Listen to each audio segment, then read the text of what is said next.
Bonsoir à toutes et à tous. Nous allons démarrer une première conférence sur Tikkun Olam. Quoique j'ai donné plusieurs conférences sur Tikkun Olam depuis plusieurs années. Il y a eu donc un livre qui a été édité sur la réparation du monde chez les éditions Auteurs du Monde. Donc, il y a un livre qui s'appelle donc Tikkun Olam. Vous pouvez sur Academia trouver donc des textes sur Tikkun Olam. Et là, aujourd'hui, nous allons au fait poser la question, c'est quoi Tikkun Olam? Il y a donc un programme avec le groupe Réconciliation des Nations de parler, d'étudier, d'analyser et d'échanger aussi avec vous à propos donc de ce qu'on appelle Tikkun Olam. Qu'est-ce que c'est Tikkun Olam? D'abord, littéralement, Tikkun Olam, Tikkun veut dire réparation, Olam veut dire donc le monde, mais en hébreu, Olam veut dire aussi universel. Olam, c'est pas seulement le monde, notre monde, mais aussi Olam veut dire tout. Olam veut dire le tout, donc l'universel. La réparation universelle ou la réparation du monde, on le trouve pour la première fois dans le Talmud, on le trouve aussi dans la liturgie juive, on le trouve bien entendu dans la Kabbale. Donc dans tous les textes fondateurs du judaïsme, on retrouve donc cette terminologie de Tikkun Olam. Pas seulement Tikkun, mais Tikkun Olam. Donc je commence par le Talmud, non pas parce que le Talmud est le premier texte que nous avons édité. Oui, le premier texte édité. Mais dans les liturgies, on se réfère donc à Josué, celui qui a fait la conquête de la terre d'Israël et qui rapporte aussi cette notion donc de Tikkun Olam. Mais d'abord, le premier texte publié dans le Talmud, on retrouve la notion de Tikkun Olam, mais dans une situation donc d'organisation d'ordre juridique. Dans le traité Gittin, donc qui traite sur les divorces, les cas de divorce, il y a donc certains amendements qui ont été faits. Il y a la loi et il y a les amendements de la loi, à savoir pour ne pas que la loi nous bloque et nous arrête et nous laisse dans une impasse. Alors les maîtres ont trouvé des amendements pour protéger les femmes des maris peu scrupuleux donc, et intraitables donc, à propos donc, de donner ce qu'on appelle un acte de divorce écrit. Ces amendements, au fait, ne sont pas seulement dans le cas de divorce ou dans le cas donc, de Gittin, c'est-à-dire pour m'en parler des actes de divorce, c'est-à-dire des papiers ou donc des actes, c'est-à-dire une sorte de compte, comme il y a un contrat de mariage, il y a aussi une déclaration donc, du divorce. Il y a aussi cette idée, la Gemara rapporte le prosboul. Le prosboul, comme nous savons, la 7e année en Israël, la terre doit s'arrêter de travailler. Donc tout s'arrête à la 7e année. La Shemitah. Mais la Shemitah, ce qu'on appelle donc l'année sabbatique, elle ne concerne pas seulement les terres, elle concerne aussi les prêts. Les prêts qu'on a contractés. Donc si quelqu'un a prêté de l'argent, donc l'emprunteur doit lui rendre. Mais s'il passe la 7e année, alors dans ce cas-là, la dette est nulle, est effacée. Alors les gens vont arrêter donc de prêter de l'argent aux pauvres, à ceux qui n'ont pas les moyens. Il n'y a pas de banque à l'époque, et donc ceux qui avaient les moyens prêtaient de l'argent. C'est une mitzvah de prêter, mais c'est une mitzvah aussi de rendre. C'est une bonne action de rendre l'argent qu'on empruntait. Mais voilà, la 7e année cause problème. Alors pour ne pas qu'elle cause problème, alors un maître, il a fait un tikkun, une réparation, un amendement, en organisant ce qu'on appelle un prosboul, c'est-à-dire on remet son argent, donc la dette, tout son argent, pas la dette, non, pardon, mais c'est le prêteur, donc il remet tout son argent par une déclaration au Bédine, au tribunal, et dans ce cas-là, donc ton argent n'appartient pas à une personne, et donc tu dois le rendre au tribunal. Donc de cette manière-là, en court-circuit ou je sais pas, en double, on peut dire on double le problème et on trouve une solution. En tous les cas, l'approche du Talmud, aussi, il y a aussi une autre situation, c'est celui de l'esclave. Mais puisque l'esclave n'est plus, ce ne sont plus des lois qu'on traite aujourd'hui, mais c'est juste au niveau théorique, cette notion du tikkun olam pour ne, permet quelque part à chercher l'intérêt général. L'intérêt général. Donc il est vrai que la loi, elle vient donc résoudre un problème, mais quand il y a une personne qui s'en sort pas, dans le premier cas, c'est le cas de la femme, dans le deuxième cas, c'est celui donc de celui qui prête, le prêteur, et le troisième cas, c'est celui donc de l'esclave. Mais en tous les cas, dans toutes ces situations-là, les maîtres ont essayé donc de trouver une solution pour quand il y a un problème dans le système juridique. Si la notion dans le Talmud de Tikkun Olam concerne juste un problème juridique et des solutions à ce problème juridique, dans la Kabbalah, on va aller plus loin. Lorsque le Zohar parle donc de Tikkun Olam, il parle donc en général, d'après le Arizal, de l'union. L'union d'un homme et une femme, c'est aussi un Tikkun Olam, Mishum Tikkun Olam. Donc, mais on va aller plus loin. Certaines lois coordonnent ensemble. Le Zohar parle de chaque partie donc de la création. Une partie est liée à une autre et chaque partie est considérée comme un cerveau. La seconde est considérée maintenant comme une clipa, comme une écorce. Mais le cerveau devient lui-même une écorce par rapport encore à un autre cerveau qui est au-dessus de lui. À savoir, chaque degré dans la création est compris dans un autre. Et le supérieur s'appelle cerveau et le second s'appelle, donc celui qui est à l'intérieur s'appellerait klipa. Quand le second domine tout seul, à savoir sans considérer les antécédents, alors c'est la détérioration. Et quand ils sont unis, alors quand il y a union, il y a donc réparation. Plusieurs textes dans le Zohar parlent de cette union de degrés, union de mâle et femelle, etc. Pour ne donner qu'un exemple très pratique, qu'un grand maître aux États-Unis, il y a quelques années, s'est posé la question par un gynécologue qui lui pose la question à propos de l'avortement. Il lui dit donc, il était juif et médecin, et il lui dit donc, est-ce qu'il est permis de faire un avortement pour une non-juive? Une non-juive qui lui a demandé de faire un avortement pour le fœtus ou le bébé. En tous les cas, le médecin ne voulait rien faire sans demander au Rav, un grand maître, le Rav Moshe Feinstein. Le Rav lui dit, il est interdit, aussi bien pour les juifs que pour les non-juifs, puisqu'en fait, il est écrit Loletohu Berad. Dans Jérémie, Dieu n'a pas créé le monde pour le chaos. La Shevet, etc., c'est pour habiter le monde. Donc Dieu veut qu'on habite le monde et donc faire des enfants, donc produire. Et c'est le premier commandement dans la Torah pour Adam Arishon, donc pour le premier homme.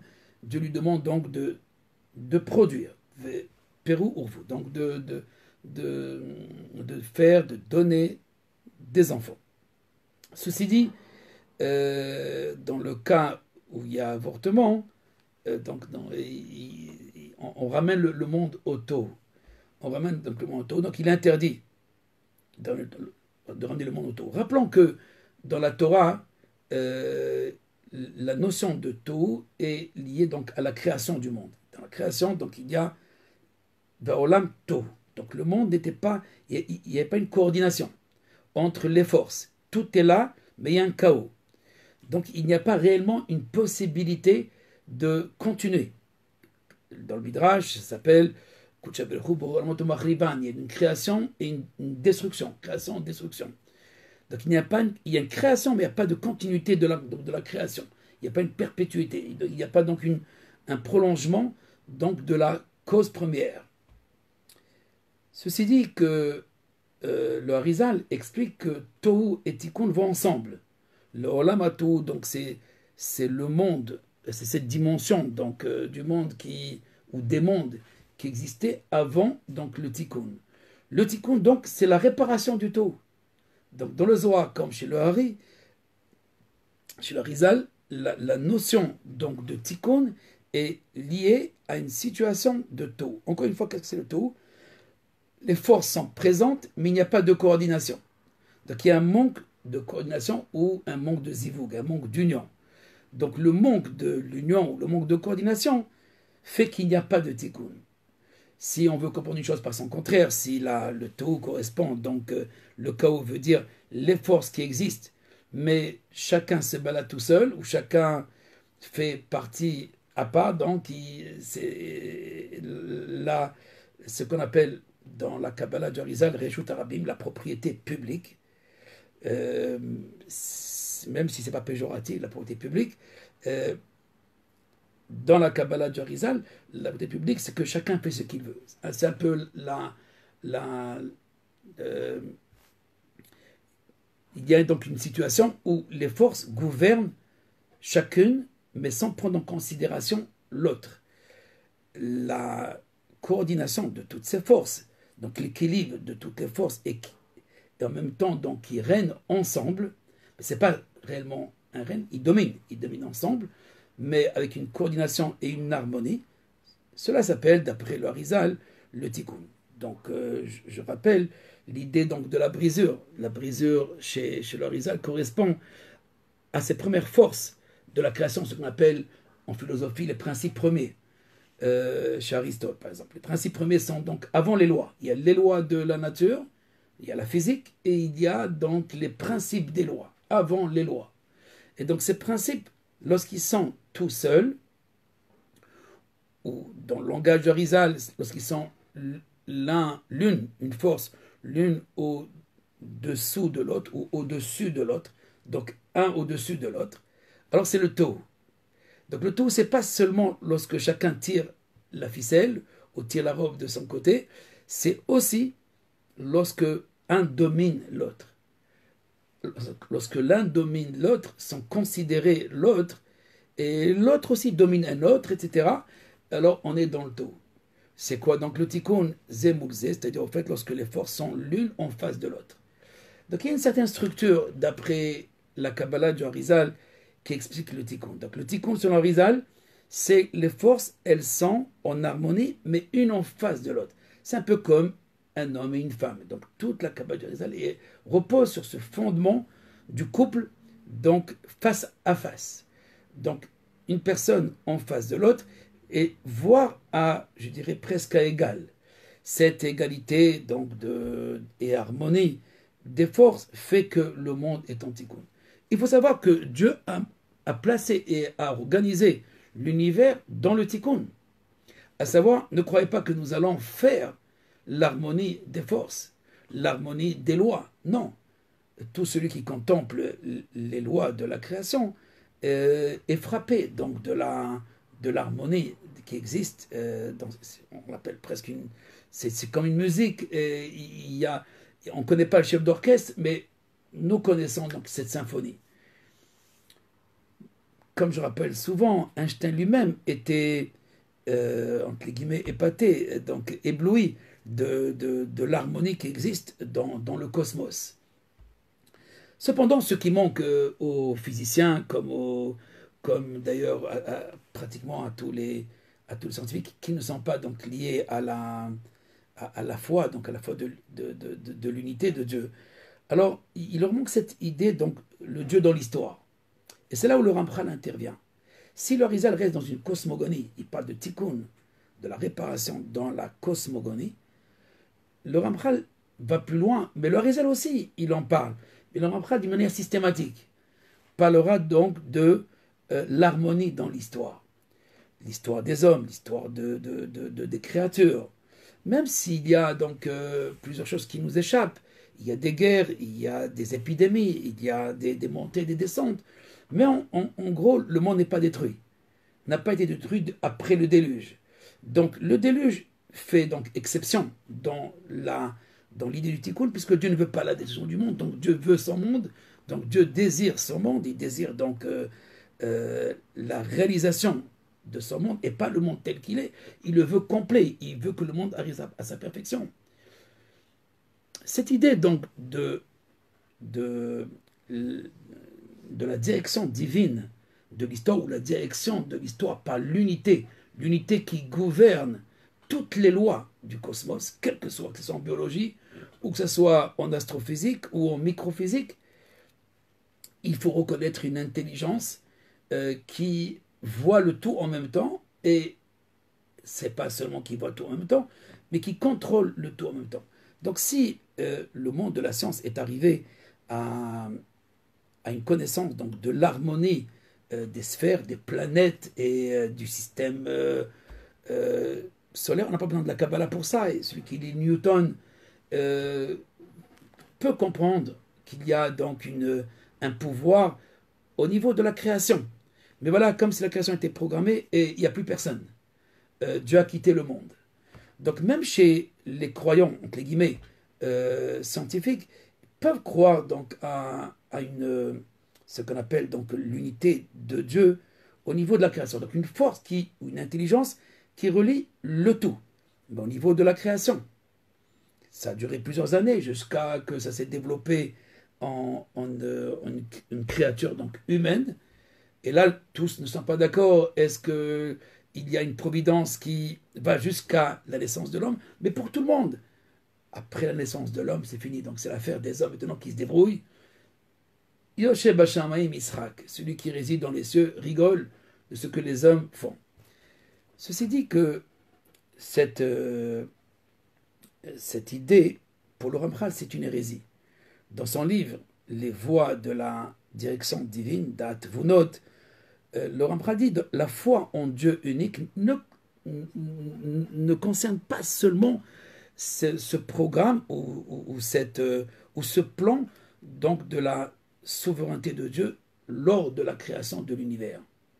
La souveraineté de Dieu, elle est unique aussi dans toute l'histoire des hommes, du début jusqu'à la fin et jusqu'au renouvellement donc de la création, c'est-à-dire ce qu'on appelle le monde à venir. Sans parler donc du monde à venir, en parlant donc de notre monde au passé et au présent, la direction divine, donc l'unité, elle concerne aussi la direction de l'histoire, la direction divine de l'histoire. On en a parlé dans notre livre Derech Hashem et dans la traduction de Derech Hashem, dans nos cours sur la voie de Dieu, avec vous, avec le groupe Reconstruction des Nations. Et là, on va développer, on pratique cette idée donc de Tikkun Olam selon le Ramchal et bien entendu selon le Zohar. Comme je disais tout à l'heure, chez le Harizal, la notion du Tikkun, elle touche plutôt la cosmogonie. Beaucoup d'ailleurs de scientifiques et beaucoup de maîtres chez les non-juifs ont lu donc les écrits du Harizal, soit dans leur traduction de Knorr en latin ou directement en hébreu, comme Newton qui a étudié et l'hébreu et l'araméen, et donc connaissait donc les textes de la Kabbalah lourianique qui ont parlé donc de la création, et il y a des choses exceptionnelles comme le vide primordial, comme le Tzimtzum, donc le retrait de l'infini pour laisser place à la limite. Donc toutes ces notions, un grand maître, Alexandre Zafran, le rabbin Alexandre Zafran de Genève, a écrit un livre sur la Kabbale. Il y a plusieurs livres sur la Kabbale, mais un livre très sérieux sur la Kabbale, très très sérieux, d'une autorité en même temps rabbinique et en même temps, je dirais, presque scientifique, puisque c'était un maître d'université aussi. Et donc son livre, La Kabbale, édition Payot, à l'époque, je ne sais plus aujourd'hui où ils en sont, mais Alexandre Zafran, La Kabbale, où, à la fin du livre, dans l'appendice, c'est au moins une cinquantaine de pages, on fait un parallèle très, très, très, très serré entre l'astrophysique, la microphysique d'une part, et la Kabbale lorianique d'autre part. Donc il y a Rabbi Yitzhak Luria, pour ceux qui ne savent pas, il y a 500 ans, a vécu à Tzfat. Il est mort à l'âge de 37 ans et il a laissé donc une cinquantaine de tomes de Kabbalah. Et donc il a osé ce que personne n'a osé, de parler directement de la métaphysique, donc avant de ce qu'on connaît au niveau donc, de la physique. Le Ramchal, dans sa Kabbalah, est comme le Rav Kook, d'ailleurs plus tard, il y a une centaine d'années, le Rav Avraham Yitzhak Cohen Kook est allé aussi rechercher donc le sens de l'histoire, donc une sorte d'historiosophie à partir donc de la Kabbalah et du Ramchal et du Gaon de Vilna. Donc deux maîtres qui ont vécu à 250 ans à peu près, 300 ans. Le Gaon de Vilna et le Ramchal ont revisité donc la Kabbalah, ils ont donc ils ont approfondi et analysé les principes de la Kabbalah et tout en essayant donc d'élever et de déduire donc une sorte de connaissance de l'histoire. Le principe qui régit donc toute cette connaissance de l'histoire, c'est le principe donc de l'unité, mais c'est pas seulement qui dirige le monde qui contrôle le monde. Et là, parce que le Talmud est rempli aussi, comme tous les midrashim sont remplis de cette notion, ce qu'on appelle la hashgacha, la providence. Le Ramchal change le terme de hashgacha, providence, qui existe aussi chez les religieux, pratiquement dans toutes les religions, pas monothéistes, n'est-ce pas? La hashgacha, il transforme ce terme en hanaga, c'est-à-dire dans une notion qui s'appelle la direction. Hanaga veut dire manig, un dirigeant, qui dirige. Donc il y a une direction du monde, et pas seulement dans la création. Mais c'est quoi la direction de l'histoire? En général, chez les religieux, y compris le peuple juif, ceux qui ont plongé dans l'aspect exotérique, c'est-à-dire dans le sens littéral des textes, etc. Et les pragmatiques, on va dire, on parle de ce qu'on appelle la rétribution. C'est pas seulement donc dans l'islam ou dans un aspect donc de la chrétienté qui parle aussi de la rétribution, donc de la récompense, la punition, chacun à sa manière, mais cette notion de rétribution qui veut dire récompense pour les bons et punition pour les mauvais. Alors ils basent donc toute leur foi par rapport à cette notion donc récompense et punition. Et c'est là où je vais intervenir, mais pas trop longtemps, parce que on pourra parler donc des heures, mais je voudrais dire juste quelques mots. Le début donc du livre du Ramchal, dans le premier chapitre, sur les voies de la direction divine. Le Ramchal dit, c'est impossible de penser que Dieu a créé le monde pour faire la police. Enfin, c'est moi qui le dis dans ces termes. C'est quoi la police? Eh bien, pourquoi tu as transgressé la loi? Et donc il le tape ou il l'arrête pour ne pas qu'il transgresse la loi. Donc le juge, lui, il te met en prison ou il te libère. Bon, tu n'as rien fait. Lui est fauteur. Donc on est dans une sorte donc de punir, sévère, et parfois aussi de récompenser. Bon, chez les juges, il n'y a pas de récompense. Parfois, oui, on peut donner donc des prix à ceux qui publient ou qui innovent ou qui trouvent donc des solutions à notre problème, à nos difficultés dans ce monde. Il y a des associations, il y a des groupes, et jusqu'au prix Nobel, qui vont donc récompenser ceux qui agissent convenablement. Certaines villes aussi vont donner donc des récompenses, des prix des prix donc à des personnes qui ont fait donc des grandes œuvres ou des bonnes œuvres et des bonnes actions. En tout cas, cette notion donc de récompense et punition, toute l'humanité, même, je dirais donc la tradition, les traditions donc orientales, je les connais pas, je les connais qu'à travers René Guénon. Donc, ce que René Guénon a écrit à travers cette tradition hindoue et tibétaine, etc., il n'y a pas cette notion donc de providence, ni récompense, ni punition.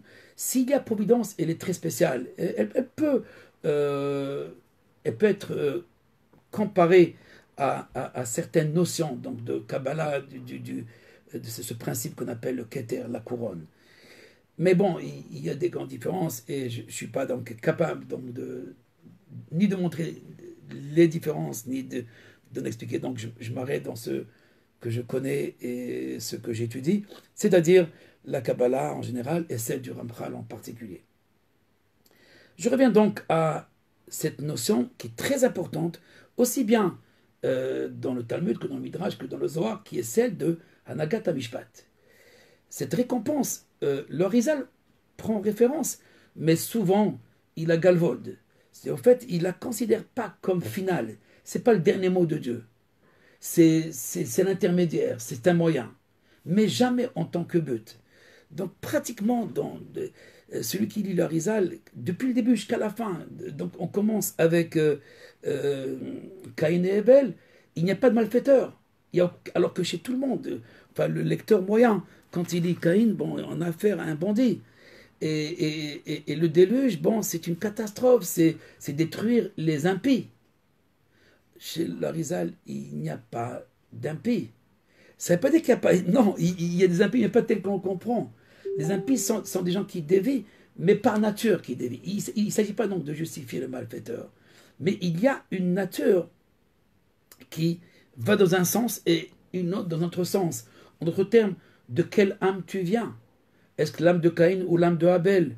Est-ce que... Donc voilà, et donc pourquoi la punition? Oui, au fait, c'est le but de ton action.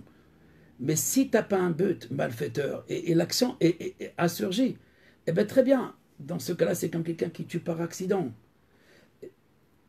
Ceci dit, on va juger surtout la pensée.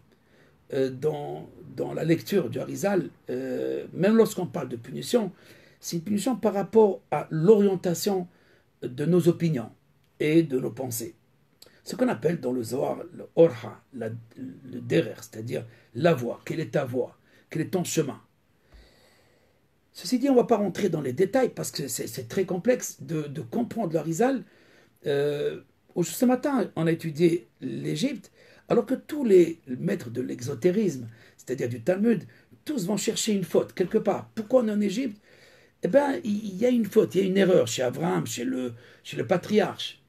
Chez le patriarche Abraham, il pose la question: comment saurais-je que je vais hériter ces terres? Dans la Bible, dans ce Bri Ben Betarim, dans l'Alliance des morceaux, Abraham dit: comment je saurai? Et Dieu lui répond: tu sauras que tes enfants seront exilés dans une terre qui n'est pas la leur et ils seront asservis pendant 400 ans.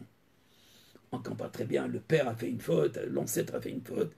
D'autres diront non, c'est la vente de Joseph. Parce qu'ils ont vendu Joseph, et on va trouver des références chez les prophètes aussi. Et à la vente de Joseph, et aussi à l'erreur de notre patriarche. Ceci dit que le Harizal ne prend pas en considération ces deux enseignements. Il va aller chez Adam, mais même en allant chez Adam, c'est-à-dire cette sortie de Shirvat Zera, les Batala, de la semence qui est en vain, c'est-à-dire il n'a pas produit, c'est comme nous avons dit tout à l'heure, c'est-à-dire en fait il n'a pas engendré avec sa semence. Donc cette semence qui n'a pas été donc valorisée, qui a été donc dispersée, et donc l'origine des étincelles, des âmes qui vont exiler en Égypte. J'avoue que c'est très complexe de comprendre que l'exil était pour récupérer ces étincelles. Dans la Chassidoute aussi, on retrouve cette idée. Le Ramchal reprend cette idée, mais d'une manière allégorique. Et va expliquer la sortie d'Égypte ni par rapport à Abraham, ni par rapport à Joseph, et ni par rapport à Adam. Et même si chacun est responsable quelque part dans l'histoire de ceux qui vont venir après lui, aussi bien Adam que les frères de Joseph, qu'Abraham, dans sa question, dans la foi, n'est-ce pas, sur la promesse de Dieu pour la terre d'Israël, aux enfants d'Israël. Donc une erreur dans sa prophétie, ou une erreur, ou plutôt dans la pensée de la prophétie d'Abraham, où il voit l'exil, mais il ne voit pas le retour. Où il voit la terre occupée, il ne voit pas la terre qui revient au peuple d'Israël. Et il s'agit donc d'une vision qui est prophétique. Donc toutes ces explications pour justifier Dieu, c'est-à-dire la récompense qu'il y a une erreur quelque part. Et donc c'est impossible de recevoir telle chose ou telle punition, on va même pas punition, tel événement, si tu n'es pas un homme bon ou si tu n'es pas un homme mauvais. Le Ramchal, tout de suite dans son livre d'Advonot, remet en cause cette notion, en rapportant le roi Salomon lui-même. Le roi Salomon est le premier, après peut-être Job, mais Job, bon, c'est une autre histoire. Mais Salomon est resté dans un certain équilibre, jusqu'au moment où il tombe, où il dit Gam Tzadik Gam Racha, Tispe Be'om Echad, et le juste et le mécréant, tu tues en même temps. À savoir, Mikre Echad et Kulam, un hasard pour tous. Un hasard pour tous. À savoir, lorsque le bateau coule, eh bien, il emporte le malfaiteur et le juste. Donc, dans ce cas-là, où tu es? Et au fait, c'est là, dit le Rambral, le problème du croyant, ou la pierre d'achoppement, donc là où on glisse, ou là où le croyant glisse, c'est la direction divine dans l'histoire, où on ne voit pas cette distinction. Si beaucoup de gens quittaient leur religion, la raison, c'est parce qu'ils n'ont pas vu, entre guillemets, une justice divine. Et ceux qui arrivent à continuer à croire, c'est parce qu'ils se la ferment, parce qu'ils acceptent et disent très simplement, Dieu est très grand, et on ne comprend pas donc toutes les voies. Et c'est vrai qu'on ne comprend pas toutes les voies. Et le Rambam ne dit pas qu'on va comprendre les voies donc, de la direction divine, mais on va comprendre le principe de la direction divine. Et le principe n'est pas la rétribution, c'est-à-dire que Dieu dirige le monde pour récompenser les justes, pour créer un paradis et créer un enfer. Dans l'enfer, on va brûler les mécréants, et dans le paradis, on va nourrir les justes avec la lumière. C'est trop simple, et pour ceux qui ont étudié, je peux dire c'est trop bête aussi. Il y a donc quelque part dans dans les religions, et je parlerai de la nôtre, c'est-à-dire du peuple d'Israël, et un petit peu dans la religion chrétienne et l'islam aussi, c'est-à-dire dans ces trois religions, quand ils s'arrêtent dans l'exotérisme, on ne peut pas faire autrement que nous confronter donc à cette problématique de la rétribution. Et la Gemara, dans le traité Barot, elle veut le dire clairement aussi. Moïse pose la question, après la faute du veau d'or, où Dieu dit, je vais détruire le peuple d'Israël. Et là, Moïse dit, Éternel, hier tu nous as fait sortir, et aujourd'hui tu veux le détruire. Fais-moi connaître tes voies. Alors on ne comprend pas, Moïse est resté 40 jours, seul à seul, face à face avec Dieu. Il ne mange pas, il ne boit pas, il ne dort pas. Donc il est arrivé à des niveaux exceptionnels, au niveau physique, au niveau spirituel, bien entendu. Et voilà, il ne comprend pas très bien. Il ne comprend pas donc le châtiment. Mais en fait, pourquoi tu ne comprends pas le châtiment? L'Arizal dit, ce que Dieu voulait faire, c'est refaire les âmes, de les ramener dans une autre gestation. C'est-à-dire, comme en Égypte, il les a amenés en Égypte dans le hibour, c'est-à-dire dans la gestation, dans le ventre de l'Égypte, et les créer à partir de cette matière, il va refaire. Et il reprendra un autre Moïse. Et là, Moïse dit, non, non, non, on ne peut pas... qu'est-ce qu'ils vont dire, les nations? Que tu n'es pas capable. Et donc, on parle de Dieu comme si on parlait à un homme. Mais Dieu doit-il donner des comptes à quelqu'un, des comptes rendus à quelqu'un? Et au fait, c'est la discussion de Dieu et Job. Pourquoi dois-je te donner des comptes rendus? Est-ce que tu étais avec moi lorsque j'ai créé vraiment le monde, lorsque j'ai décelé, lorsque j'ai placé les lois et j'ai coordonné tout ensemble? Où tu étais? Donc, au fait, on ne s'en sort pas avec Job, ou on sort avec juste qu'il faut être ébahi, donc j'ai pas de donner des comptes. J'ai pas de donner des comptes rendus. Et d'ailleurs, on reprend cette phrase de Miou el Ramata Seumatifal qui va te dire que dois-tu faire? Comment tu vas le faire? Beaucoup de mystiques, que ce soit des sophis ou que ce soit des grands maîtres du judaïsme, sont restés dans cette contemplation. Et on ne pose pas de questions, tout en sachant et en ayant confiance qu'on va quelque part. Le Rambral, on peut dire qu'il a défoncé quand même une paroi qui était réservée, enfin un palais, je dirais, et il a défoncé un rideau qui était fermé, qui clôture au fait la discussion. Job clôture la discussion du croyant. On ne peut pas continuer, parce qu'on ne parle pas de la même manière. Le prophète l'a dit, l'homme marche au tech et marche au trim. On ne pense pas de la même manière. Vous pensez dualité. Vous pensez bien et mal. Vous pensez avec votre expérience. Et oui, la mort, c'est le principe qui remet tout en cause. Pourquoi doit-on vivre si on doit mourir? Bon, alors on fait des enfants, très bien. Et alors? Et moi? Où je suis dans l'histoire? Ben, tu as laissé une trace. Dans la Kabbale, que ce soit du Harizal aussi, on parle d'un tikkun beaucoup plus profond que celui de la production des enfants, ce qui est louable et même recommandable et un ordre pour le peuple d'Israël, qui il y a une mitzvah, un commandement, et pour toutes les créatures en vérité, de ne pas jeter sa semence, pour reprendre les termes du Zohar ou de nos sages, à propos donc de la réparation de l'exil de l'Égypte. L'exil comme une punition. Mais dans toutes les théologies, quand vous parlez de l'exil, donc Dieu a puni le peuple d'Israël par rapport à ses fautes. Et on va rapporter des textes tout faits, des prophètes. Qu'est-ce qu'ils ont fait le Ramchal? Qu'est-ce qu'ils ont fait le Harizal?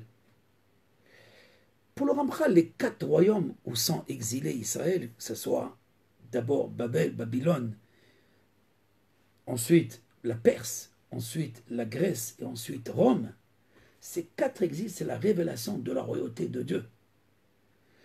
La royauté se divise en 4 parties comme les 4 extrémités du chariot divin et qui correspondent donc aux 4 lettres du tétragramme. Et chaque exil est une révélation d'une lettre.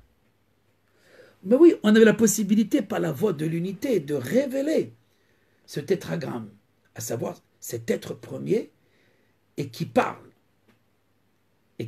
aux hommes, et qui parle aux prophètes, et qui parle donc pour diriger les hommes. Mais voilà, on avait des prophètes, mais les gens n'étaient pas tous disciplinés. Et dans ce cas-là, si le peuple d'Israël n'a pas été discipliné, en fait, c'est que personne ne peut être discipliné avec un prophète. Il est difficile donc d'accepter, surtout lorsqu'il a un discours qui est moralisateur. Donc on ne veut pas nous dire, on ne veut pas accepter la morale, et même si elle vient d'un très grand sage comme Jérémie. C'est un pleurnicheur pour ceux qui l'écoutent. Bien sûr, les sages ont compris son message, mais pour la grande majorité, on ne comprend pas donc le message profond qui existe dans ce qu'on appelle la punition ou la récompense. On est comme des enfants, la récompense, elle nous réjouit, et la punition nous engloutit, nous enferme et nous étrangle. Et il est vrai que, encore une fois, la majorité des croyants dans toutes les religions considèrent la récompense et la punition. Si on comprend cette notion de récompense et punition, alors on comprend la direction divine. Alors on va la prendre d'une autre manière. C'est-à-dire, le raisonnement, on va commencer autrement. Qu'il n'y a pas de récompense et punition. Ben, juste au niveau de raisonnement, ne me prenez pas au mot. C'est lorsqu'on raisonne, on peut utiliser même l'absurde pour le religieux. C'est-à-dire qu'il n'y a pas de récompense et punition. Et il y a autre chose. Qu'est-ce qu'il y a à part la récompense et la punition? S'il y avait récompense et punition, dit le Ramchal, alors le monde serait détruit tout le temps. Et ce n'est pas le cas. Peut-être il y a eu un exemple dans l'histoire, et ce n'était pas une destruction totale. Dieu a conservé quelque chose.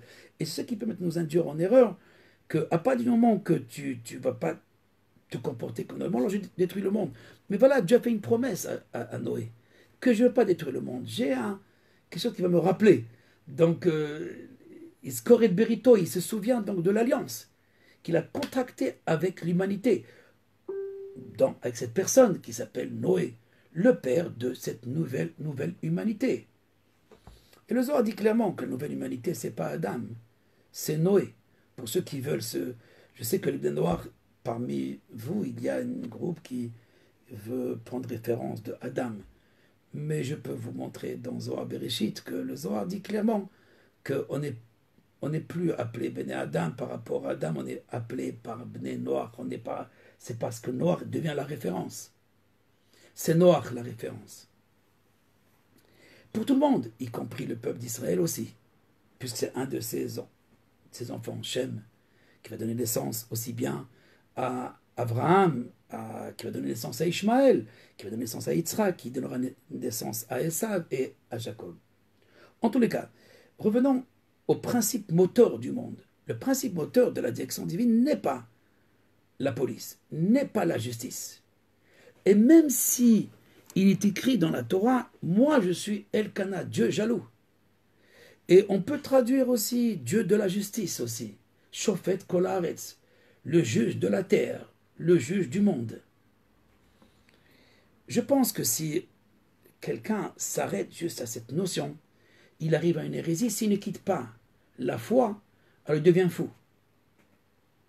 Et s'il n'est pas devenu fou jusqu'à présent, c'est parce que il sait se taire et se calmer.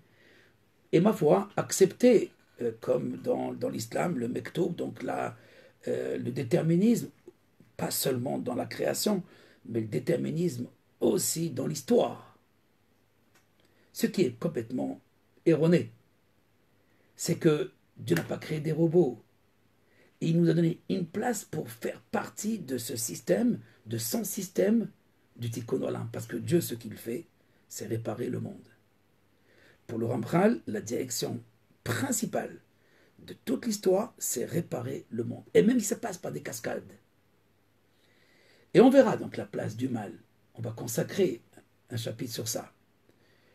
Je vous conseille donc de lire ce livre, ou Le Roi du Monde, que j'ai publié il y a quelques années, ou le dernier, donc La réparation du monde, Tikkun Olam, et il y a donc une partie sur le mal, comprendre le mal, aussi bien le mal ontologique, donc le mal dans l'origine, que le mal moral que les hommes peuvent produire, faire et créer, ou le mal dans le cosmos, les accidents aussi dans le cosmos, et il ne faut pas tout mettre sur l'homme, n'est-ce pas? Il y a une partie qui est liée donc à la nature, une partie qui est liée à l'homme, une partie qui est liée à Dieu aussi. Donc le mal ontologique est lié aussi à Dieu. C'est vrai que pour beaucoup d'oreilles, c'est difficile d'accepter que Dieu a créé le mal, mais ce n'est pas le mal moral qu'il a créé, il a créé le mal ontologique. On en parlera. Mais ce qui est important ce soir, c'est de comprendre que la direction divine, elle ne concerne rien d'autre que d'amener le monde à sa perfection. Et ça s'appelle la réparation. La réparation, c'est parfaire le monde. Mais c'est quoi parfaire le monde? Pour ne dire qu'un mot, et juste un mot, parce que c'est... On développera, Be'ezrat Hashem, la perfection, c'est l'infini. C'est au fait ne plus mourir, où les choses ne sont plus dans un degré donc de détérioration. Vous allez dire, mais tout ce qui existe disparaît. Et pas seulement les bananes. Les hommes aussi. Et même le soleil. C'est un gaz qui se réduit. Bon, pas pour demain. Mais il n'y a rien qui reste. Il a un début, il a une fin. Oui, c'est juste. Mais par la direction, la réparation, c'est d'amener justement les créatures, et en particulier donc l'humanité, où le groupe des hommes parfaits, comme dit le Ramchal, de cette humanité, est réparé et construit qui bousse Hashlemim, le rassemblement des hommes parfaits, et qui continue dans le monde à venir, c'est-à-dire dans un monde infini. Mais déjà dans ce monde, on peut vivre dans la pensée et même dans une certaine approche du monde de comprendre que le monde fonctionne dans le sens de la réparation et pas seulement dans une dualité. Il y a un virus, il y a un microbe, il y a le feu, et il y a l'eau, et il y a donc, voilà, la réparation. La réparation, ce n'est pas seulement d'éteindre le feu. La réparation, c'est de garder le feu. Parfois. Mais qui connaît ce moment jusqu'où il faut garder le feu? À quel moment s'arrête-t-il? Ceci dit que cette notion de réparation, pour le Ramchal, c'est la pierre angulaire. La pierre angulaire de toute la direction de l'histoire. Le monde ne peut pas vivre que par la récompense et punition. Et pour ceux qui parlent de la miséricorde, pourquoi Dieu n'est pas miséricordieux? Alors justement, c'est la réponse à Iov. Pourquoi tu veux que je sois miséricordieux? Ah, ben j'ai fait une bonne action et voilà, qu'est-ce que tu me reproches? Moïse aussi a joué à ce ping-pong avec Dieu, à savoir, qu'est-ce que tu me reproches? Pourquoi tu ne laisses pas entrer en Israël? Les Midrash, dans Devarim Rabbah, dans Deutéronome, sur le chapitre Vaetranan, c'est la deuxième Sidra, euh, Moïse qui veut que Dieu se justifie. Pourquoi il ne laisse pas entrer en Israël? On ne peut pas tout dire. Selon la dualité récompense et punition, il mérite parce que tu pardonnes. Toi, tu es miséricordieux. Le Rambam va nous dire que la miséricorde n'est pas le principe fondateur de la direction. La miséricorde, elle est là dans un entendement de rétribution, c'est-à-dire de récompense et punition. Il y a une punition, donc Dieu veut... Alors pour nous, Dieu nous pardonne nos fautes. Alors comment comprendre le pardon? Comment comprendre?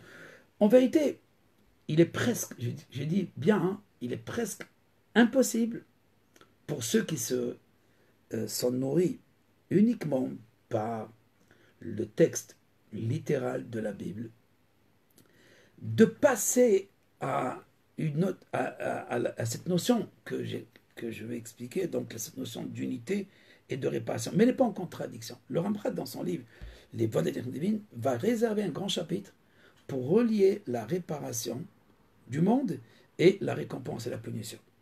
Parce que si on ne fait pas cette coordination, on quitte le judaïsme. Et je n'ai pas peur de le dire, et le Rambam a fait donc cette coordination, ou plutôt cette union des deux thèmes principaux, celle de la réparation et celle de la récompense et punition, et qui induit aussi donc la miséricorde et l'amour, etc. Mais sachez, avant de parler donc de la réparation, parce que c'est ça qu'on va parler, d'abord la réparation, ensuite on va résoudre des problèmes aussi bien religieux que logiques, que mystiques. On essaiera, bien entendu.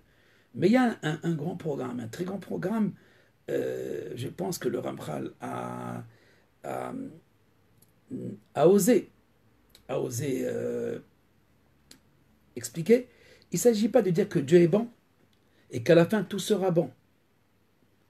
Parce que maintenant, c'est pas bon. Et donc, qu'est-ce qui dirige le monde maintenant?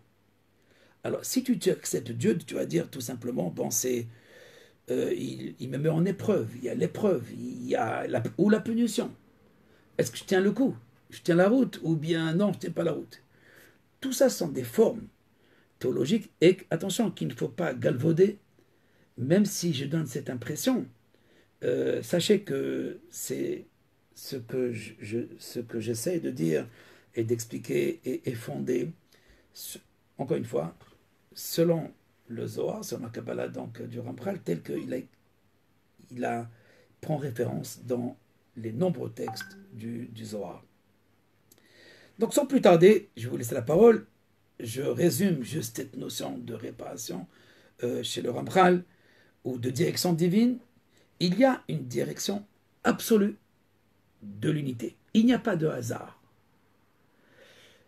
Il y a une direction divine qui répare le monde. Si je m'inscris dans ce programme, c'est-à-dire si je rentre dans cette pensée qui est uniciste, qui est donc la voie donc, de l'unité, une voie droite, et qui ne comprend pas une chose par le contraire, alors dans ce cas-là, je comprendrai parfaitement la réparation. Pour le moment, la réparation doit être saisie dans ce sens que l'histoire, elle est dirigée vers sa perfection. Pas seulement au niveau du progrès et de la technologie, et le Zohar en parle. Le Zohar parle donc d'il y a 400 ans, 300 ans, et d'il y a 500 ans, donc de cette époque où il y aura des découvertes scientifiques, où on va découvrir la lumière, où on va découvrir beaucoup de choses qui vont nous permettre de vivre correctement. Mais attention à ne pas faire de ça une idolâtrie. Et de ne pas considérer Et le progrès, mais surtout ce qui anime le progrès, c'est-à-dire la découverte des lois de la nature. Et donc toutes ces découvertes, de les considérer là, et d'en faire une cathédrale, là est tout le problème. Là est tout le problème. Comme le Ramchal explique aussi dans Divrei Marom, où il dit, les gens vont faire de leur connaissance, donc donc les sciences humaines, on les appelle bien humaines, c'est-à-dire les découvertes scientifiques par l'intelligence humaine, qui est aussi une intelligence divine partielle. partielle. C'est elle, donc cette connaissance-là, elle se développe. C'est vrai qu'on ne s'est pas arrêté à Newton, hein. On a continué.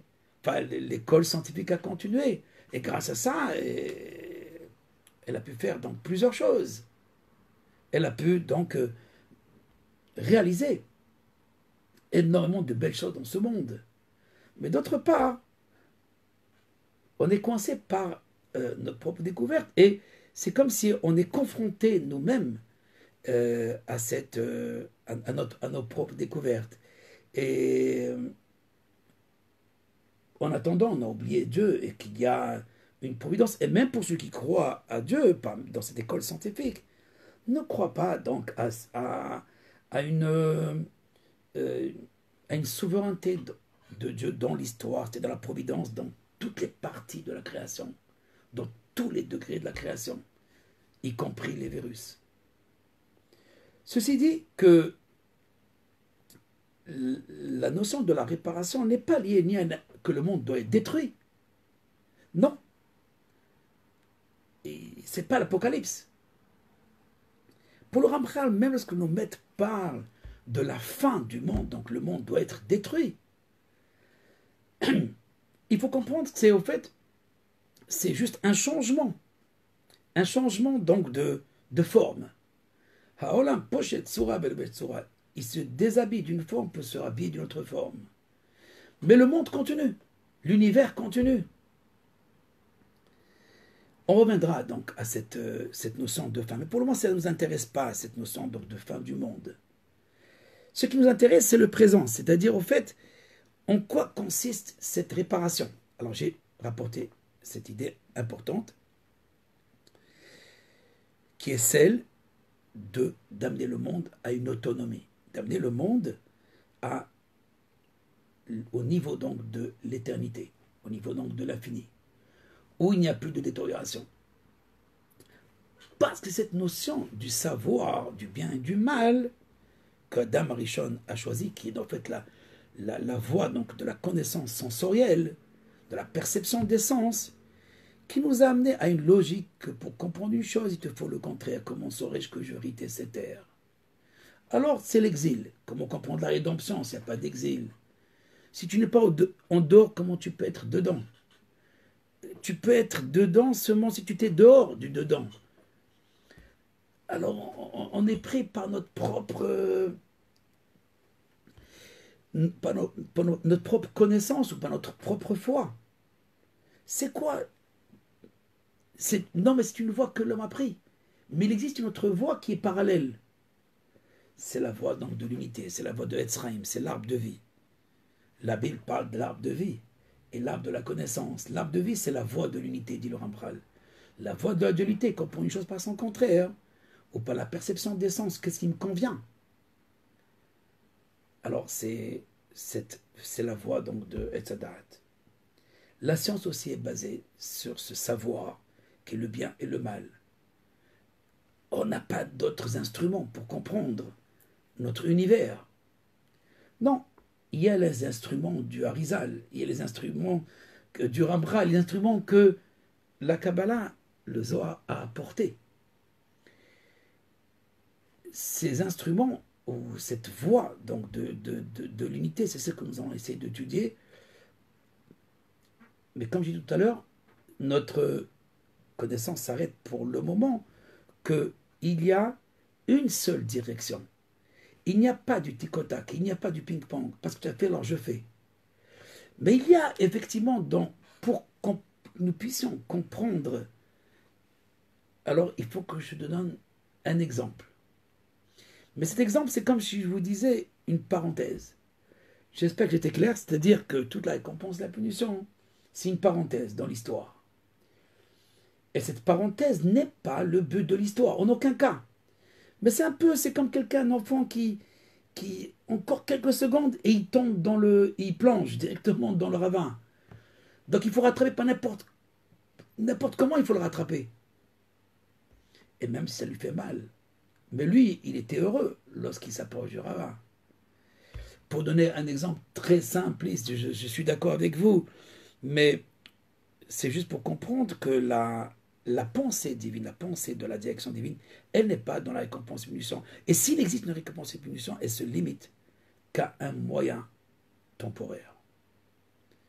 Amalek est celui qui va interrompre le peuple juif pour atteindre cette unité. Après la traversée de la mer, on a vu le miracle. Hein. Mais là, le but, c'est pas de vivre des miracles. Le but, c'est de vivre la connaissance de Dieu. Amalek, qui le peuple juif n'a pas encore atteint cette connaissance et il est loin de la comprendre encore. Qu'est-ce qui arrive pour interrompre? C'est Amalek. Et pourquoi il arrive Amalek? Au niveau littéral, je reste très simple dans le sens du texte. Il n'avait pas d'eau. Il n'y a pas d'eau, on ne peut pas boire. Alors pourquoi tu nous fais sortir d'Égypte? C'est pour mourir. Est-ce que Dieu est parmi nous ou pas? En d'autres termes, si tu es parmi nous, on n'aurait pas un problème d'eau. Et si on a un problème d'eau, alors dans ce cas-là. Mais pourquoi te poser la question, pourquoi j'ai un besoin de l'eau? Non, je veux de l'eau. Et sans eau, je ne vis pas. Alors dans ce cas-là, très bien. J'ai mis l'eau. Comme Thalès, comme ce philosophe grec, comme l'origine des origines. Eh bien, il n'y a pas d'eau maintenant. Y a-t-il une autre origine? On va voir maintenant. Et donc Amalek, lui, il dit, mais de quoi tu parles? Amalek nous dit, mais de quoi tu parles? Toi, le religieux, toi, le croyant. De quoi tu parles? Regarde qu'est-ce qui se passe. C'est le hasard. Ça frappe tout le monde. Il t'a refroidi dans la route. Tu effaceras Amalek. Un des commandements dans la Torah, c'est d'effacer le doute. Mais comment effacer le doute? Pour le remplacer avec quoi? C'est là donc la question, parce que effacer, tout le monde peut effacer. Mais le doute est à l'intérieur de chacun. Le doute vient de la mort. Le doute, au fait, c'est pas de la mort, non, de la vie. Mais la mort, c'est l'antidote de la vie. C'est parce que pour comprendre la vie, l'homme a besoin de la mort. Et donc il fallait dire à l'homme, au premier homme, le jour où tu consommeras de cette voie, le jour où tu vas entrer dans cette voie, alors tu connaîtras la mort. La mort a été créée lorsque l'homme a emprunté la voie de la dualité, la voie de la perception des sens. En d'autres termes, qu'est-ce que je comprends dans la vie? Ben, ça me fait mal, ça me fait... Et ça me fait pas mal. Et on éduque nos enfants aussi de la même manière. Ça c'est mauvais, ça c'est bon. C'est vrai, sinon comment ils sauraient?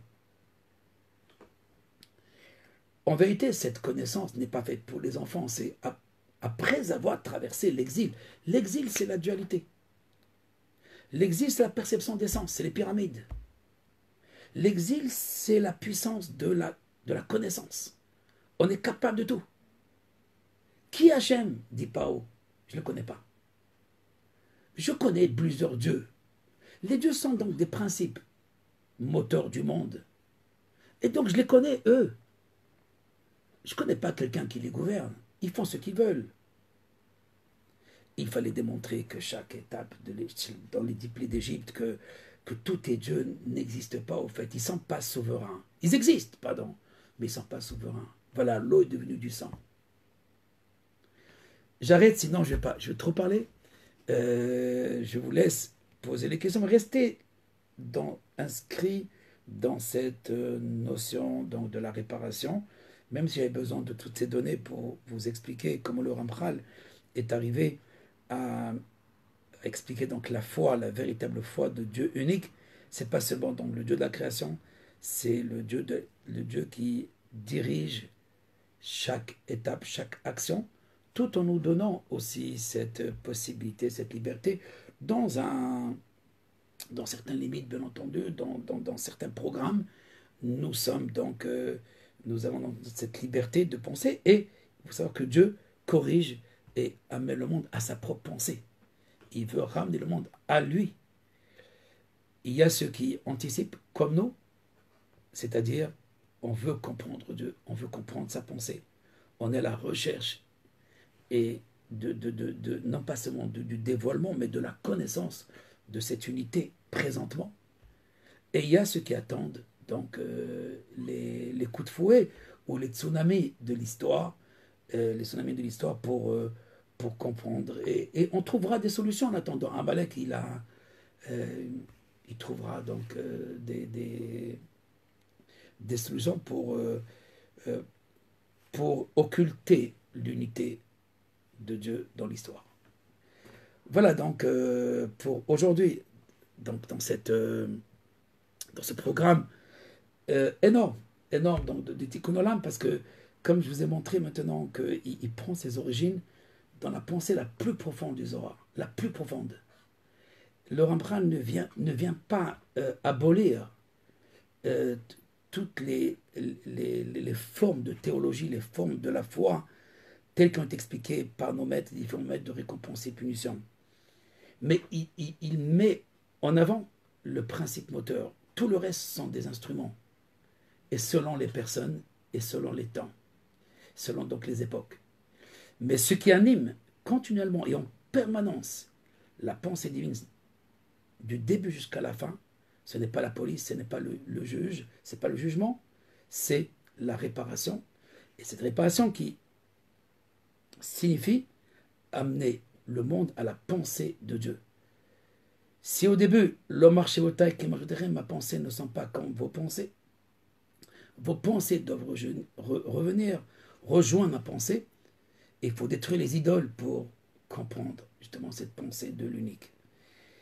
La réparation, c'est la forme pratique de cette pensée. Mais ce n'est pas la pensée. La pensée, elle est de l'ordre de l'unité, comment il englobe et il inclut tous les antagonismes, donc tout ce qui existe. C'est quand ils prennent donc ces directions différentes qui sont considérées comme bons ou mauvais, selon donc leur orientation. Mais dans leur origine, tout fait partie d'un seul programme qui est le bon parfait, ou le bien parfait. Voilà donc, je vous laisse la parole. Pascal, à vous. Oui, je t'invite au micro, comment dire, à mesure de vos questions, quoi. Oui, j'aurais une question. Vous n'avez pas du tout parlé du cœur de Tiferet dans le cadre du Tikkun, seulement de la connaissance. Est-ce que vous pouvez parler du lien avec le cœur ou l'amour? Je n'ai pas parlé de beaucoup de choses dans le Tikkun. J'ai parlé uniquement que du principe premier, et vraiment premier, c'est-à-dire de ceux qui animent Dieu dans la création. C'est cette révélation de l'unité, cette révélation de l'infini, et non pas la création de l'homme. Tiferet, on peut la comprendre de plusieurs manières. C'est aussi l'homme, Tiferet Adam, c'est l'homme. L'homme, le cœur, l'équilibre, n'est qu'une expression dans le temps, dans la réparation. Mais ce n'est pas le but de la réparation. C'est un moyen efficace. Je vous donne un exemple. La religion chrétienne a fondé donc le tout sur l'amour. Si dans l'islam, par exemple, on parle surtout donc de la justice, donc dans son état le plus fort, donc la récompense et la punition, le Gehinam a pris toutes ses proportions dans l'islam. Mais il y a des traditions avant l'islam qui parlent donc de l'enfer et du paradis. Je ne dis pas que c'est caduc, je ne dis pas que c'est faux, mais ce sont des expressions d'une certaine vérité, mais qui sont en grande partie déformées par la pensée de l'homme qui veut leur donner donc une concrétisation dans sa pensée rationnelle. Donc on parle de feu, on parle donc de bonheur, mais quel bonheur! Dieu n'a pas créé le monde pour faire deux parties, deux mouvements, le mouvement des mécréants et le mouvement des justes. Les mécréants doivent aider les justes, comme les justes aident les mécréants. Et un grand maître a dit, Rabbi Ria, je ne sais pas qu'est-ce qui est plus de travail, est-ce que les mécréants ou les justes? Le plus grand travail dans l'histoire. Ceci dit que Dieu sait tout ramener. Il ramène tout à, non pas au bonheur et non pas à l'apocalypse. Je disais tout à l'heure que la religion chrétienne a placé ce fondement donc de l'amour. À la place de la rigueur, l'amour. Et l'amour et la rigueur sont non pas des traits de caractère, mais sont des moyens de direction. Parce que le Ramchal, quand il parle des Toharim, c'est-à-dire des qualificatifs de Dieu, il ne désigne en aucun cas la nature de Dieu. Ni l'amour, ni la récompense. Ni la punition, pardon. Les deux sont des moyens. Il utilise une moto, j'utilise une voiture. C'est des moyens. Alors, mettre en avant l'amour. Voilà, on voit que le monde, il n'y a pas d'amour. Et où est l'amour de Dieu dans tel cas, dans telle situation, etc. La question de Job, la question de Salomon. Et pourquoi Gamsadi, Gamacha, le juste et le mécréant, etc., etc. Donc toutes ces questions qu'on a posées n'ont pas de solution. C'est pour ça qu'on a quitté la religion chrétienne, on a quitté la religion juive, parce qu'on a basé tout sur le fouet, ou sur le bonheur, ou sur l'apocalypse, ou sur le monde à venir. Non, le monde à venir, c'est un monde qui se construit maintenant.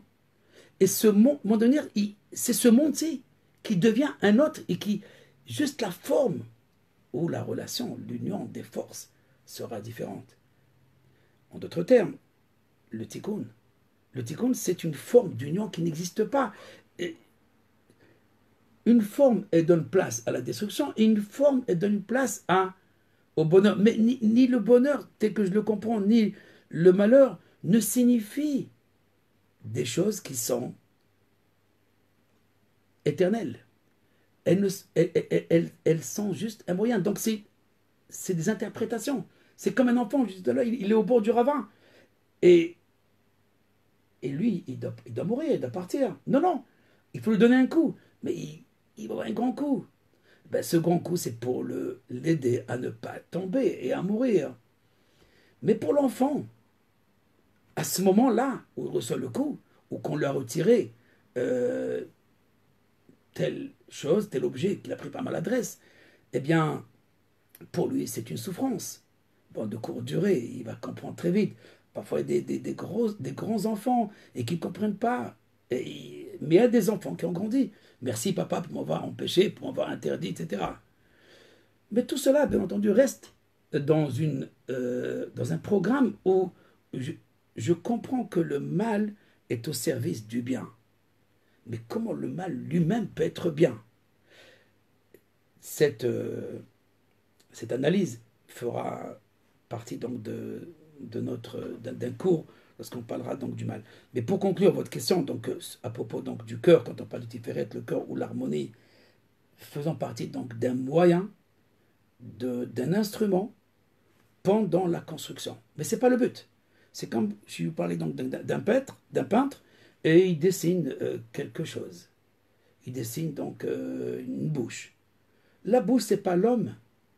Non, mais ça fait partie, peut-être c'est une partie, un organe qui est très important chez l'homme.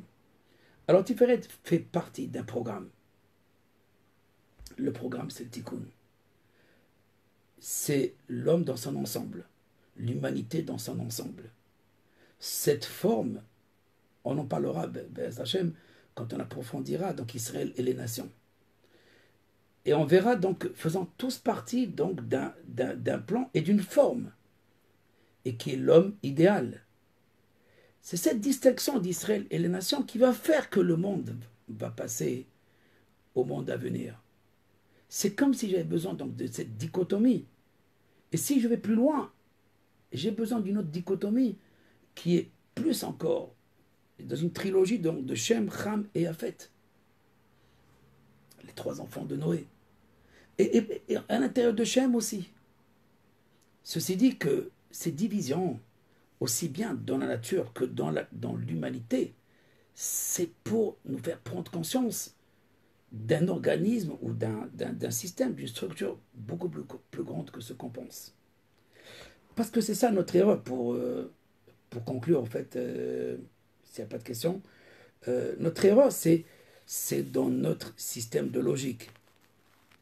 Ceci dit que dans le judaïsme aussi, on a épousé ce système de logique après la faute du veau d'or, par manque de choix, parce qu'on a laissé échapper la voie donc de l'unité. Mais la voie de la direction divine de l'unité dans la réparation du monde, elle n'a pas été abandonnée par Dieu, elle a été abandonnée par nous, mais pas par lui. Donc c'est juste à nous de prendre conscience et d'effacer donc cette vision du monde qui est liée à la vie et la mort, donc à cette première dualité de la vie et de la mort, que je ne peux pas comprendre la vie sans la mort. Comme je dis toujours, qu'est-ce que c'est la vie? Si on vous disait, vous allez vivre 1 million d'années maintenant, ou juste 10 000 ans, mais c'est quoi la vie de 10 000 ans? Ça n'a pas de sens, ici. Parce qu'on a tracé notre bonheur et on a fixé notre bonheur par rapport à 70 ans ou 80, peut-être 90 ans, mais pas plus, s'il vous plaît. Ça fait un de trop. Et encore une fois, même dans la science aussi, on a vu donc destruction et construction. Construction et destruction, c'est dans la démonstration aussi, de la logique. Donc la logique qui anime le scientifique, elle est déjà dualiste. Et donc sa compréhension de la loi, elle n'est pas erronée parce qu'elle fonctionne, mais elle n'est pas parfaite. Et c'est pour ça qu'elle se développe dans le temps. Et Newton sera développé, et Einstein sera développé par d'autres, etc. Et quand on aura cette vision donc d'unification de toutes les théories, de toutes les lois, alors on retournera à l'unité. On retournera donc à l'unité. C'est ça la tchouva. La tchouva, donc c'est ce retour à l'unité. Non pas faisant abnégation des lois du monde, non, mais en faisant une unification. Parce que c'est ça la voie du tikkun, c'est la voie de l'unification. Je sais que j'ai dit beaucoup de choses, beaucoup d'éléments, beaucoup de théories qui doivent être développées, mais rappelez-vous juste de 1. L'essentiel de la direction divine n'est pas la récompense, la punition, ni l'amour non plus. C'est pas de donner de son amour. Tout ça, ce sont des visions humaines, et parce qu'on a besoin d'amour. Dieu aime aussi. Alors Dieu aussi punit, et Dieu récompense aussi. Mais le but, c'est pas l'amour, et le but, c'est pas la récompense, et le but, c'est pas la punition, et le but, c'est pas la clémence, et c'est pas la miséricorde. Le but, c'est attaché à lui. C'est-à-dire déposer sa forme de pensée, la voie donc de l'unité. C'est revenir à sa pensée à lui. Et même si dans la création, la dualité, il y a une surcharge de dualité et de pluralité, il faut savoir donc définir l'unité à partir de cette pluralité qui existe et qui est aussi le fruit des 6 jours de la création. Voilà. Vous pouvez poser vos questions par écrit si vous n'avez pas les... J'ai une question. Oui. C'est Elisabeth qui voudrait vous poser une question. Oui. Je voudrais savoir quelle est la différence entre la Kabbale et la religion. Bon, on va essayer d'être court. La religion est une invention qui est romaine, je dirais presque. C'est un système qui regroupe donc les lois avec des dogmes. La Torah n'est pas une religion, c'est un mode de vie, diront beaucoup de rabbins, n'est-ce pas? Mais la religion a été créée, on va dire, à Rome, mais religion, pour ne pas être péjoratif quand même, vient du mot relier, attaché. Si c'est attaché l'homme à Dieu, alors c'est intéressant. C'est intéressant et c'est la voie royale. Dans toutes nos actions, dans toutes tes voies, connais-le. Mais si je fais du robotisme, en général, la religion aujourd'hui est devenue un terme presque péjoratif pour beaucoup de monde parce que on a affaire à des personnes qui ont une pratique mais qui n'ont pas une connaissance. Et voilà, il y a des gens aussi, des moines et pas des moines, il y a des gens qui ont donc une grande connaissance, très grande connaissance de la religion. Et quand même, on les appelle aussi religieux. Ceci dit, encore une fois, que la religion est un système qui est ordonné par un groupe de personnes, à partir donc, de textes sacrés en général. La Kabbale, c'est, je ne veux pas dire le terme mystique, mais c'est une connaissance divine qui traite, et qui traite sur notre relation avec Dieu, mais qui parle des mondes qui nous entourent et qui parle aussi donc de la direction divine du monde, qui parle aussi bien de la cosmogonie, de la création du monde. En tout cas, la Kabbale, c'est une science, c'est une connaissance qui, comme but principal, c'est d'adhérer et de s'unir à la cause première, donc à ce qu'on appelle Dieu. Dans la religion, donc, on a donné des formes, encore une fois, des formes et des configurations à Dieu lui-même. Donc Dieu amour, Dieu punition. Et même s'il se base sur une vérité, il y a donc cette notion d'amour, mais juste qu'ils oublient, comme j'ai dit tout à l'heure pour relier à notre cours, que nous parlons donc des moyens utilisés. Celui qui va taper son fils pour ne pas qu'il tombe dans le ravin n'est pas un homme mauvais. Il ne fait pas justice. Il sauve. Il répare, plutôt. Il veut que l'enfant continue. Il veut que nous continuions. Il veut le progrès, mais pas pour notre bonheur, le progrès pour notre plénitude, pour notre perfection. Donc le progrès, oui, le monde progresse. Dans la notion du tikkun, le Rambral insère une notion extraordinaire qu'on appelle la koneniout, c'est-à-dire les roues qui tournent, mais qui tournent non pas pour faire rebelote, revenir sur eux-mêmes, pour progresser vers cette perfection qu'on appelle donc l'infini, cette connaissance donc de l'infini. Non pas une logique qui termine mal, et dans toutes les religions, ça termine mal, par l'enfer ou par le paradis pour certains. Mais pour la majorité, c'est l'enfer.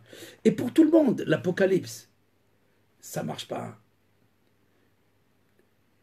Ces dogmes, comme ces raisonnements à partir de textes sacrés, ont amené à beaucoup d'hérésies donc dans toute l'humanité. La Kabbalah veut revenir à ce Etzraïm, à cette voie qui a échappé au premier homme, c'est-à-dire la voie de l'unité, la voie de la pensée de l'unité de Dieu. Comment Dieu pense. Pourquoi l'existence? C'est pas pour que tu vives heureux. Et si on a mis vivre heureux comme but, bon, c'est bien, si ça marche. Pour certains, pourquoi pas. On ne sait pas qu'est-ce que c'est heureux. Donc, si on définit heureux par quelqu'un qui est récompensé par ses bonnes actions, c'est quoi exactement? Même nos maîtres, on dit, ce qui parle dans le Talmud, nous dit que dans l'autre monde, il n'y a pas à manger, il n'y a pas à boire, il n'y a pas d'accouplement. Et qu'est-ce qu'il y a alors? Voir Dieu, voir sa présence. Et être ébloui? Non. Et approfondir et connaître d'une étape à l'autre jusqu'à le sans fin. C'est ça donc là, le but de l'histoire. Le but de l'histoire, c'est pas d'être sauvegardé. Ce n'est pas donc d'être sauvé. C'est de se parfaire. C'est d'atteindre cette perfection. Par la confiance en celui qui a créé le monde et qui le dirige en chaque instant et qui veut l'amener. Parce qu'il le repose, je ne veux pas la destruction du monde. Je veux juste sa réparation, je veux juste amener le monde à sa plénitude. Voilà. J'ai une question, moi, Rav. On en a déjà parlé en privé, mais est-ce que le Rambral ne parle pas du Messie et de son rôle dans la révélation de l'unité et dans le tikkun de l'âme? Et qu'est-ce qu'il en est des autres kabbalistes? Est-ce que ce personnage qui est devenu central chez certains croyants, mais pas que chez les chrétiens d'ailleurs, est-ce que ce personnage comment dire, a son importance? Est-ce qu'on sait la part qu'il va faire dans le tikkun de l'âme? Et pourquoi le Rambral n'en parle pas, en tout cas, enfin, dans Date Vunot, ouais. Dans son livre sur la direction divine, il parle d'une époque messianique, mais non pas du roi Messie. Mais pour vous mettre dans des beaux oreillers, dans des bons oreillers, l'époque messianique, elle a commencé avec la destruction du temple. Donc en détruisant le temple, commence une nouvelle époque, et c'est 2000 ans. C'est en fait depuis donc la destruction du temple, commence donc la découverte, la véritable découverte, parce que avec le temple, on n'a pas compris ce principe donc de la prophétie, qu'il fallait vivre la prophétie, que chacun de nous doit expérimenter la prophétie par cette maison. Alors dans ce cas-là, on est resté comme les Romains, comme les Babyloniens. C'est pour ça qu'on est arrivé à Babylone, on est arrivé à Rome aussi, parce qu'on a adopté leur manière de voir le sacré, de voir le divin. En tous les cas, la Torah n'en parle pas du Messie. Quand on dit la Torah, le Pentateuque, il fait allusion, et Bilam, et Moïse. Et c'est les prophètes qui vont parler donc d'une époque messianique. Ils vont parler du retour. Les sages vont parler donc du Messie. Et Maïmonide dit, celui qui ne croit pas au Messie, alors il détruit donc un fondement dans la foi, et Moïse peut entrer dans les principes donc de la foi juive, la foi de croire au Messie qui va arriver. Même si Maïmonide va dire clairement que le rôle du Messie principal, c'est d'enseigner. Et c'est le prophète qui le dit. Il ne va pas détruire avec des armes, c'est avec sa parole. Et donc, il aura un roi, une sagesse, et qui est de l'ordre du Keter, c'est l'ordre du couronnement de tout l'ensemble universel, de toutes les entités. Il va englober le tout dans sa connaissance. C'est sa connaissance qui va amener le monde vers lui. Mais je peux vous dire quelque chose, que le Messie, pour moi, le véritable Messie, c'est Rabbi Shimon Bar Yochai, c'est le Zohar. Le véritable Messie, ce sont ces grands sages qui sont venus et qui ont enseigné cet enseignement donc de Dieu, directement, donc de l'unité de Dieu. Et non pas de raconter des histoires qui va se passer telle ou telle chose. Et même si, encore une fois, les événements qui précèdent l'époque messianique sont importants, mais comme dit Maïmonide, personne ne sait comment ça va se passer. Et il y en a tellement qu'on peut en trouver pour toutes les sauces, et pour tous les hommes, et pour toutes les générations. Et pourtant, le Messie n'est pas arrivé. Et tout ce qui a été dit, c'est déjà réalisé. C'est d'ailleurs toutes les catastrophes. Donc il y a d'autres catastrophes, nous dirons, certains. Je ne mets pas en cause donc ces enseignements. Le Ramchal n'a mis à expliquer le tikkun ni par rapport aux incarnations, donc un principe très important chez le Arizal, ni par rapport à un roi qui va sauver le monde. Même Maïmonide, il ne parle pas de quelqu'un qui va sauver le monde, de quelqu'un qui va faire des guerres. Oui, mais quelle guerre? Des guerres pour apprendre Dieu, pour apprendre à connaître Dieu. Il va détruire les idoles, mais pas la manière du djihad. C'est pas la manière du djihad. Il va faire taire les gens. C'est pas la parole, il va les faire taire par la connaissance qui l'englobe. Donc, l'époque messianique est construite par plusieurs éléments. Le plus important dans l'époque messianique pour le Ramchal, c'est le Mashiach ben Yosef. Et le Messie, fils de Joseph, n'est pas un homme. C'est plusieurs personnes qui viennent enseigner et qui viennent apprendre. Non pas l'art de la guerre, mais l'art de connaître Dieu en Égypte. Comme Joseph. En Égypte. C'est-à-dire où il y a beaucoup de choses qui occultent la présence divine. En commençant par les amusements et en terminant par les lois de la physique ou les lois de la nature, ou la sorcellerie, ou je ne sais pas. Donc, et Joseph, lui, va abattre tout cela. Il va résoudre le problème. Donc, la messianité, c'est-à-dire cette époque qui a commencé avec Rabbi Akiva et Rabbi Shimon, pour nous, et Rabbi Akiva et Rabbi Shimon sont vraiment l'ère messianique. C'est ceux qui vont apporter l'enseignement du Messie. Mais pour la majorité, le Messie, c'est celui qui va regrouper les gens. Il va les rassembler. Mais voilà, on s'est rassemblés, on est monté en Israël, sans un rassembleur, sans Messie. Hein. Ce n'est pas des avions et ce n'est pas plusieurs personnes et pas des mouvements. Donc ceux qui croient au Messie, ben là, ils se trouvent dupés par le rassemblement des exilés qui n'est pas par le Messie. Heureusement, quand Maïmonide dit, c'est pas sûr que c'est le Messie qui va rassembler. Mais au début, il dit, il va rassembler les exilés. Mais si nous disons qu'il y a une époque qui va permettre au peuple d'Israël de se rassembler et de monter en Israël, dans ce cas-là, ça ne change pas la donne. C'est-à-dire, en fait, il y a une époque messianique qui a commencé avec l'exil. En d'autres termes, le Messie n'est pas important. Le Messie n'est pas important. Le Messie est encore un moyen, dit le Ramchal. C'est le joker, c'est le dernier à savoir ce qui, après lui, on ne sait plus comment donc comment résoudre donc le problème de la connaissance humaine. Comment réparer le Hetzadat. Mais encore une fois, pour vous donner juste non pas une fable, c'est pas une histoire, c'est pas une blague. Dans la littérature du Zohar, on voit que le Messie ou l'âme du Messie va l'étudier dans le Beth Midrash, dans l'école de Rabbi Shimon Bar Yochai. Est-ce que vous imaginez qu'est-ce que c'est? C'est pas pour donner d'importance à Rabbi Shimon que le Zohar va nous raconter telle chose. Non, c'est que le Messie aussi doit connaître la Torah, aussi bien que Rabbi Shimon Bar Yochai. Donc, nous vivons une époque messianique, depuis Rabbi Akiva, depuis Rabbi Shimon Bar Yochai, depuis l'exil d'Israël. L'exil n'est pas l'antithèse. Non, c'est le commencement. C'est le commencement de la messianité. C'est le commencement de la redécouverte. La redécouverte de l'unité de Dieu. Et ça passe par plusieurs époques, par plusieurs personnes, par plusieurs rois, par plusieurs événements. Mais le but, encore une fois, c'est pas d'être sauvé de l'Apocalypse.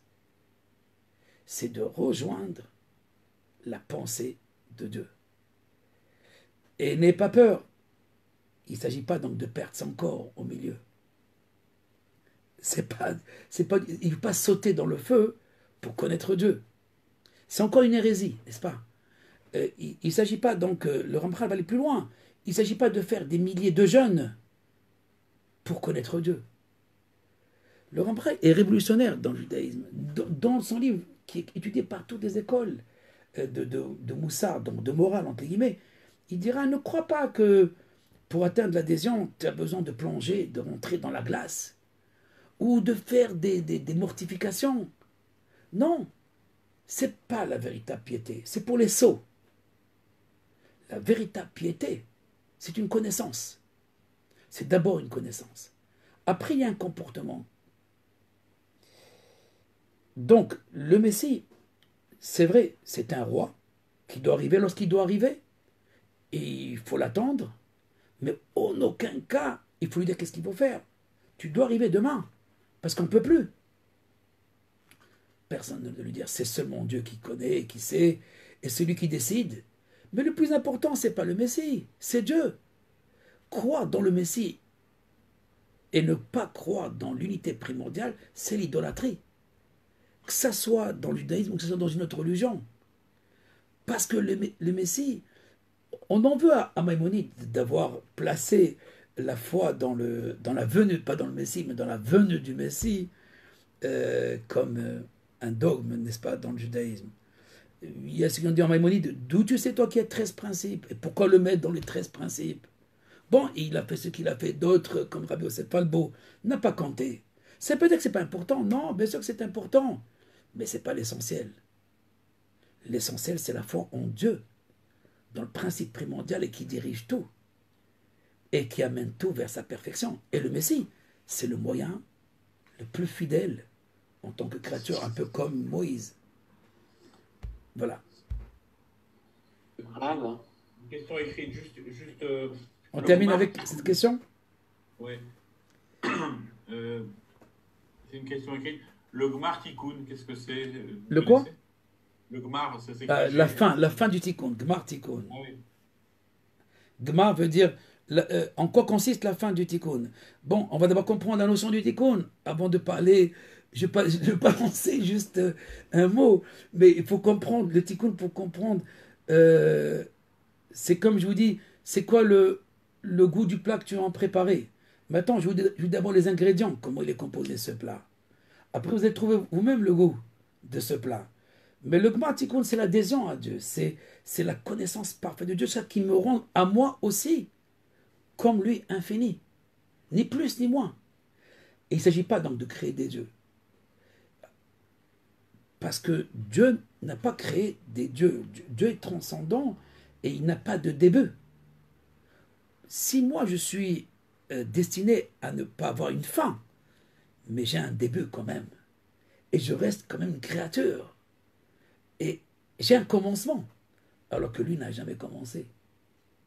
Voilà la différence pour ceux qui veulent comprendre le Gmar. Le Gmar Tikkun, c'est l'union avec Dieu. Mais reste toujours cette distinction entre lui et moi. Jamais la créature ne peut atteindre Dieu complètement. C'est encore une hérésie. Parce que lui, Kadmon Echol Kedomim, il sera toujours avant tout. Avant toute chose. Et nous sommes des créés. Et même si nous étions dans sa pensée de manière très subtile, nous sommes quand même dans une couverture du temps. Donc nous sommes dans ce commencement. Nous ne sommes pas dans l'éternité au niveau du début.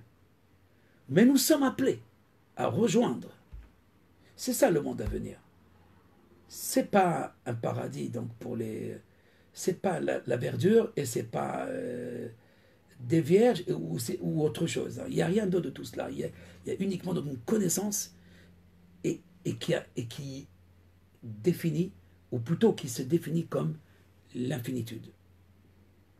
C'est ça le Gmar Tikkun. Mais encore une fois, c'est difficile pour le moment donc de considérer ce Gmar Tikkun. Et ce n'est pas pour le moment important.